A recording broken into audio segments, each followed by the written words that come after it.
Welcome back to Resto Mods, Resto 25 Mods.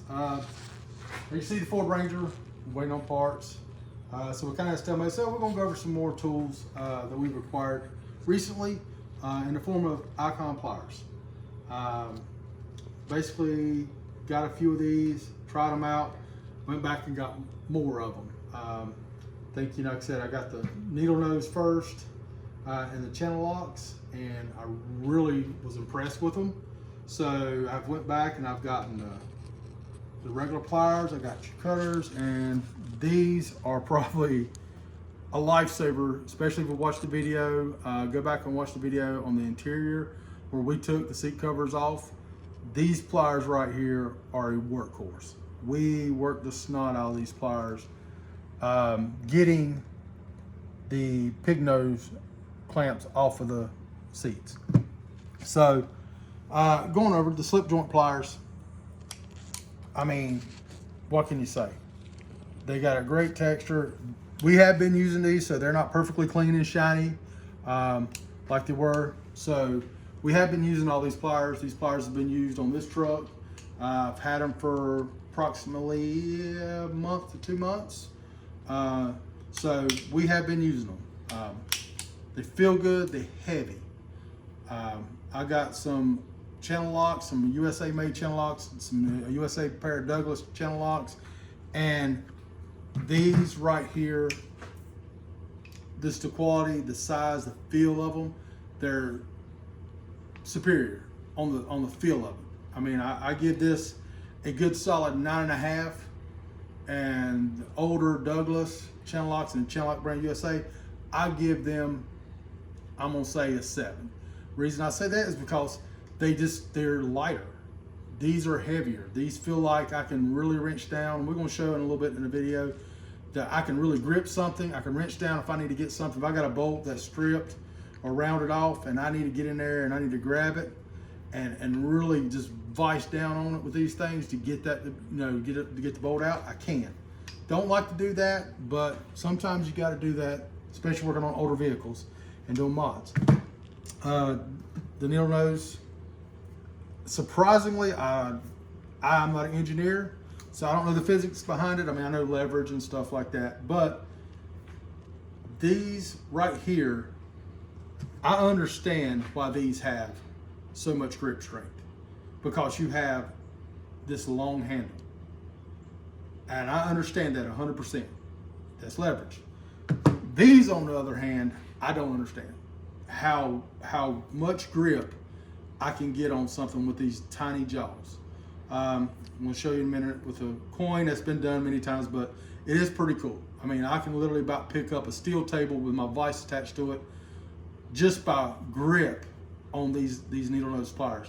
And as you can see, I mean, it ain't like it's got some kind of aggressive grip like you see on the pliers here. I mean, that's what's so impressive about it. And then going on to the piece de resistance, if you got to cut wire, and if you got to cut wire ties, these right here is amazing. I would not want to put my finger in there. I literally think you could cut a quarter and a dime in half, no problem, quarter and a half, but they just clip like butter. I mean, I'm not even putting any pressure on that. Get to a bigger one, you got to put a little bit more pressure, but this is 3 wires in here. This is a neutral, a ground, and that on one cable, and it basically just cuts it like butter and cuts it clean. Of course it's not going to be razor sharp, but it is there hands down. If you're doing any kind of wiring, any kind of work on a car, wire ties, hooking up trailer lights, anything, that is a great pair of cutters to have. I do know they have another pair of cutters. They have another pair. I haven't got them. They're supposed to be where you can get in tighter places. I personally haven't seen the need for them yet. But if I see the need for it, we'll get it. So stay tuned as we get set up, and we're gonna go do a couple little tests on these, and we'll get back. Welcome back to Resto 25 Mods. Please don't forget to like, subscribe, and ring that notification bell. So you'll be notified when we put new videos out on the Ford Ranger. We have 3 parts out right now. Please check them out if you haven't. If you're here for the tool review, check the Ranger out. It's a great project. You know, you see what we're doing with these tools. Also, check out our other video on some tools we're putting out. And as soon as we can get these done, we're going to make more tool review videos. I think they're very valuable. To give you a little background, I came out of a transmission shop 30 years ago. Now I drive a truck. So I know what it's like to go to the Snap-on truck. I know what it's like to go pick up a pair of pliers and the Snap-on guy goes, okay, that's gonna be $25 a week for 4 weeks. And I don't know exactly what the Snap-ons cost, but I'm just giving you an example. And as a young guy coming out, you know, in my 20s, going into a field and having to buy $2,000-$3,000 tools, and this is 30 years ago, just to do a job. You know, yes, that was the only option I had. You know, it was either Mac, Snap-on, Cornwell, S&K. That was true. You did the cheaper tools, the Taiwan tools. I had some when I started, and they were just breaking like crazy, especially on the pliers and stuff that I used on a regular basis. I had some Craftsman tools. There's nothing wrong with Craftsman tools for DIY, but for the price, I mean, I've not found anything comparable to the Icon series. The Quins, they look pretty good. We're gonna get a hold of some Quins, test them out too. Pixbird, I compare the Pixbird to the Craftsman. That's kind of where I see it at. The Quinn and Pixbird are basically Craftsman. I think the Icon is up there with the Snap-on Mac. I mean, let's just say Mac and Snap-on are 10. The Icon's a solid 9. Bottom line, I will stake everything on that. So we're gonna do a little torture test on this bad boy. And this is kind of just out of the spur of the moment. I'm gonna take this dime, and as everybody can see, this is a dime. So I might get in trouble for this, but I'm just gonna see what it's gonna do here. So I mean, it's gonna take some force. I mean, so let's just try to cut it. Woo! And there it goes. Now we're gonna look at the thing. We don't see any kind of burring. I mean, that right there is impressive. And now I'm not saying that other brands won't do that. Not saying that. What I'm saying is that's impressive. It did not bother me. But the thing about it is everybody goes, well, that's crazy to try. You're not gonna cut a dime.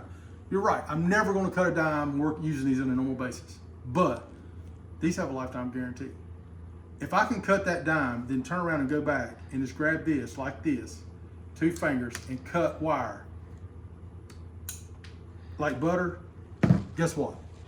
I'm not worried. You cannot tell me I should spend $100 on a pair of pliers off of a tool truck when I can just took a $25 pair of pliers and done a torture test and they're basically unscathed.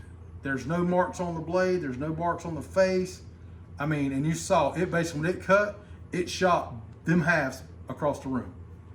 So we're gonna go to another little torture test. We're gonna try, this has been done. I don't know about that one, but this one has been done, but I'm gonna up the game a little bit. So we'll get back with you in just a few minutes. Now we're back. Torture test number 2, or just a test.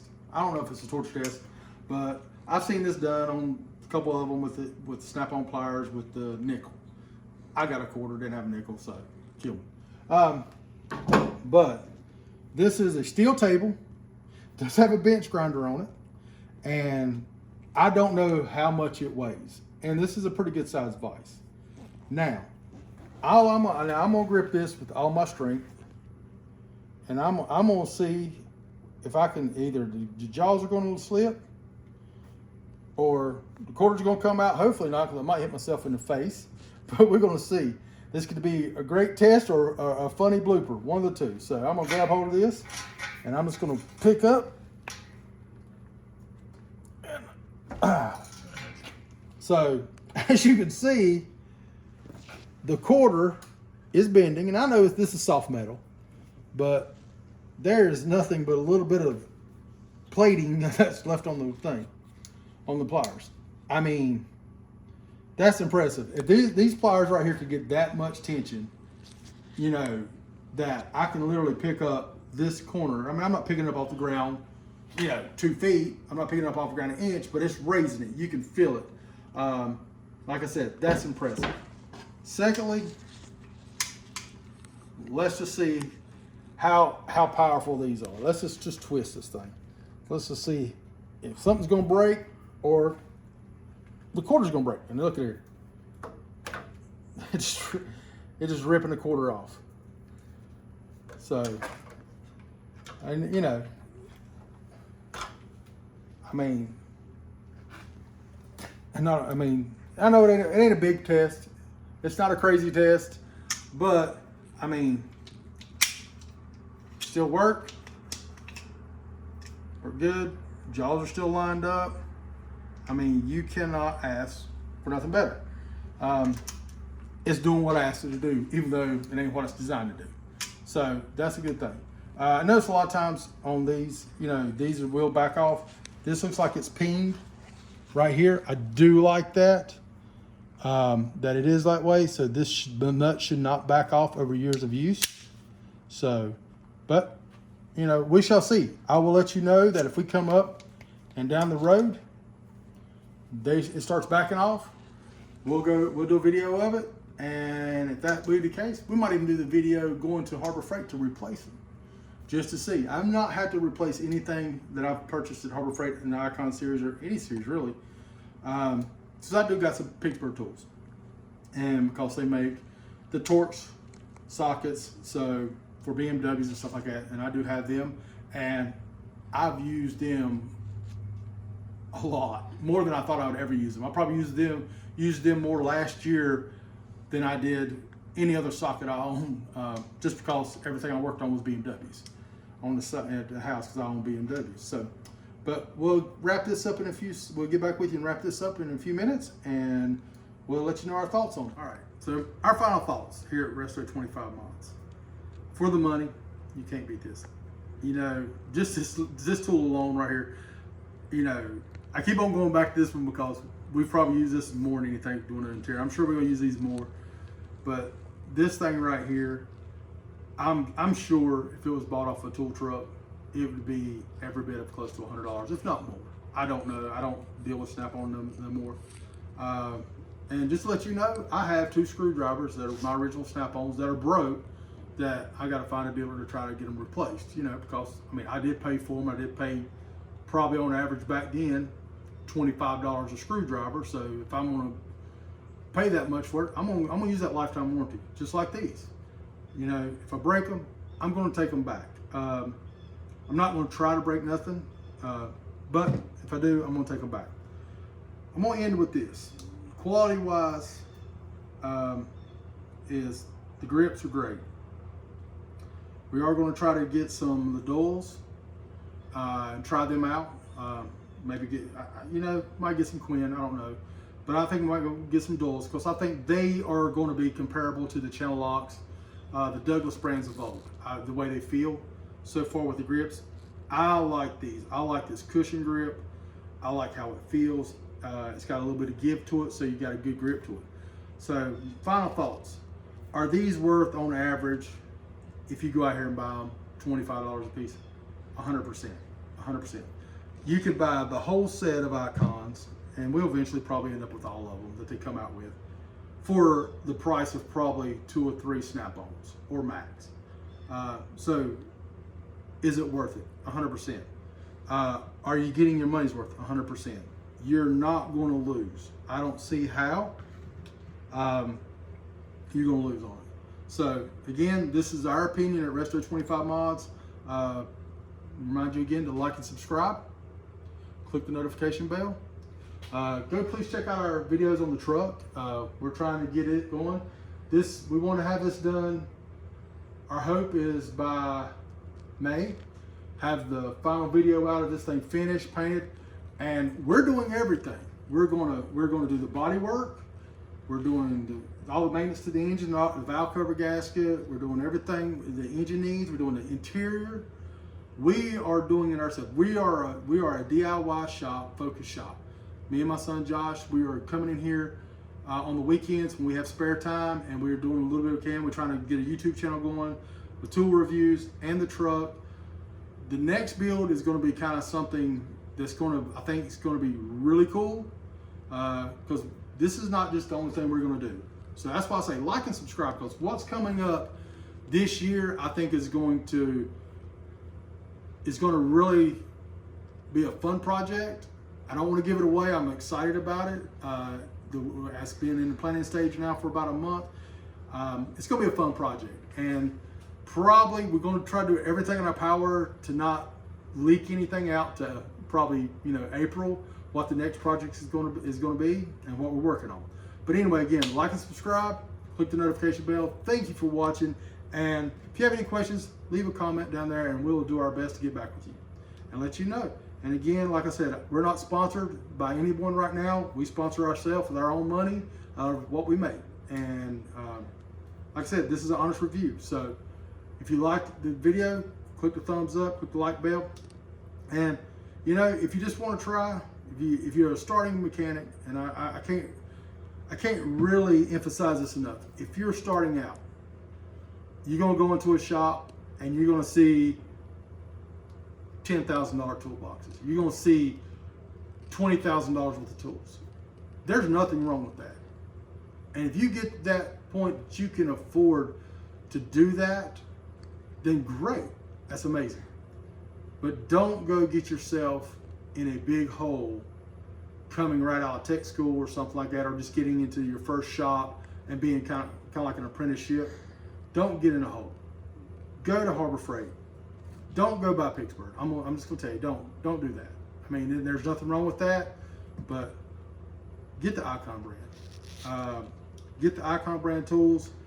Even if you got to buy 1 or 2 tools a week, bottom line is they're yours. They're paid for once you walk out the door.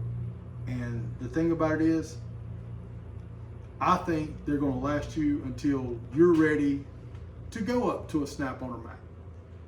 And you might not want to go to that. You might get these tools right here and say, hey, these have been 10 years in use. They've not failed me.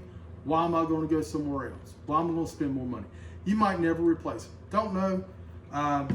That's the time thing, But like I said, that would be my advice as anybody coming up or getting a job in the mechanic field. Start off with a good brand that's going to stand behind it. Yes, you're going to pay a little bit more, but there is cheaper brands out there. But I think if you get the Icon series tools, and I'll keep on saying this again, because that's what I have experience with right now, you're going to surpass what a lot of people do starting off with Craftsman or other lower end tools. So anyway, again, thank you for watching, and stay tuned. We try to put a video out every week. We're doing our best to do that, whether it's a tool review or a truck. So you have a wonderful day, and thanks for watching.